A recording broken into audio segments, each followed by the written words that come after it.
શ્રીફળ લઈ કળશમાં પધરાવવું, આડું મૂકવાનું છે, ઊભું નહીં. હા, એ ભાગ ચોટલી વાળો જે ભાગ છે એ તમારી સાઈડ આવવો જોઈએ. હા, રેડી. મૂકો કળશ ઉપર. ચોટલી વાળો ભાગ ઓલો કહેવાય. બસ મૂકો. કળશનો ચોટલી વાળો ભાગ તમારી બાજુ આવવો જોઈએ. કળશનો ચોટલી વાળો ભાગ છે એ તમારી સાઈડ આવવો જોઈએ. હા, એ તમારી સામે રાખવાનું છે વાલા.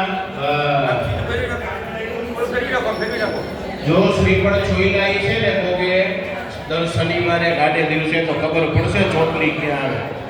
હા, શનિવાર કે મંગળવારે હનુમાનજી ધરાવવા ટાઈમે શ્રીફળ છોઈલાઈ છે ને.